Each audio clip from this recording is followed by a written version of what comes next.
Hello, everybody. Welcome back to Strongman Personal Finance. It's a crappy day in Hampton Roads, Virginia. Oh, Lord, the weather. It's ruined my garden. I'm going to have to buy more sod. Oh, no. Welcome back to Strongman Personal Finance. My name is Christopher Belly. I'm a certified CPA accountant. I'm a fake boglehead investor. I'm author of the book Stop Being a Broke Loser. It's on Amazon. And we got another car video because I'm a busy boy. In today's lesson, we need to talk about I-bonds. Inflation-protected bonds, bro. So all over YouTube, everybody is talking about I-bonds. What is an I-bond? Well, you can buy it directly from the Treasury. You can buy up to $10,000 worth per year. And the bond pays you both a fixed rate and an inflation rate that is adjusted periodically, I believe every 6 months. So I-bonds are all the rage because right now, if you didn't know this, we're living through a time of inflation. And every stock, almost every stock, except Tesla, almost every stock is down. So why would you buy a stock and just have it go down when you can get a guaranteed return on your money buying an I-bond? Well, I've talked about some issues with I-bonds, and we'll get to those later in the video. But there's something else you're not considering that I haven't really covered yet. When you buy stocks, I hope you're buying them as a long-term investment. And when I say stocks, I mean a broadly diversified index fund. I buy VT, the global index fund, but if you want to buy U.S. stocks, consider VTI or VOO because U.S. stocks only go up. But that's the issue right there. If you are a long-term investor, why are you not buying stocks now as they have declined in price? Because yes, while you can get a guaranteed return on I-bonds right now for the next year or two, or I guess perpetually into the future because they beat inflation. But think about it this way. Number one, the I-bonds are paying roughly, 9.62 per year? And then you get paid the interest, and then you have to pay tax on the interest. Now, you can pay the interest yearly, or you can pay it at the end when you redeem the I-bond. But your actual after-tax return is a lot lower than what the I-bond actually specifically states because you have to pay taxes. But if you buy an index right now, okay, and look at the historical returns of the S&P 500. Past performance isn't future performance. But look at the returns of stocks next to bonds. If you're buying stocks at low prices right now, your expected future return is going to be higher because you are buying the company's future earnings at a lower price. Think about that, ladies and gentlemen. So why, when stocks are down, when they're cheaper and they can potentially give you much greater returns in the future, are you not buying them and instead buying I-bonds? Does that make any freaking sense whatsoever? You're just chasing performance, okay? You get sucked in by that guaranteed rate of the I-bond. And yeah, it's a basically guaranteed return because it beats inflation, right? After taxes, not so much. But it's a guaranteed return. Whereas a stock or an index you might buy, it might go down another 20, 30, 40%. That's entirely possible. But if you're dedicating every cent you have now and you're a long-term investor and you don't need to sell these stocks for 10, 20, 30 years, like me, you should potentially consider buying stocks instead, okay?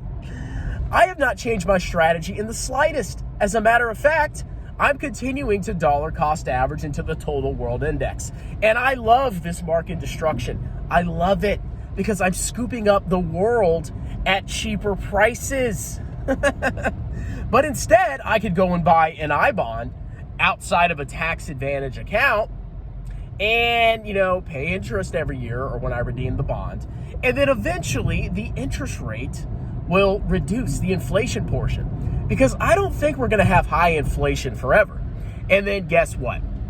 Once inflation comes down, the Federal Reserve is going to cut rates eventually, and stocks are going to be buoyed by that because low interest rates mean lower discount rates, and higher stock returns.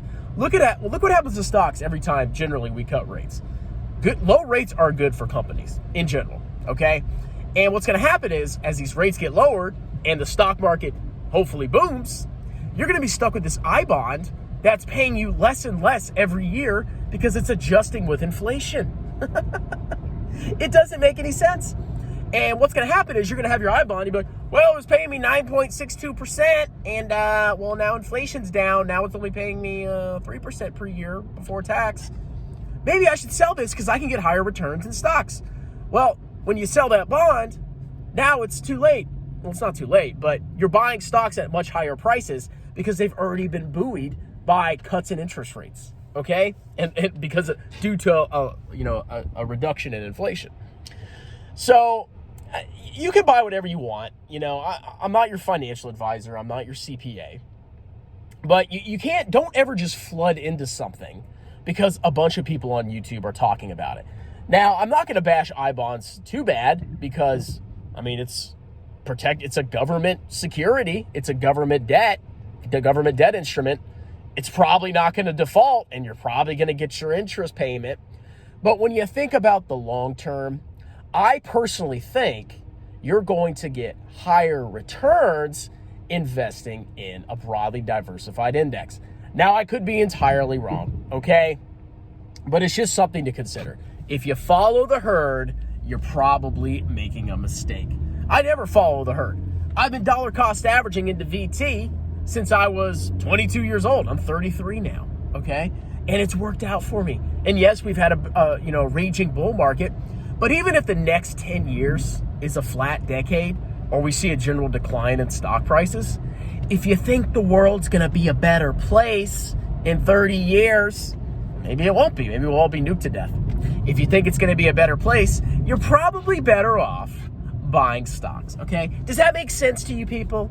Everybody gets mad at me. I'm always a contrarian guy. Every time somebody says buy crypto, I say no. Every time somebody says buy an I bond, I say frickin' no. Okay? So I hope you enjoyed the video. I can talk about them more. I went over them in more details. But basically, it's just a bond that pays it has two interest rates. It has a fixed rate, which I believe is 0.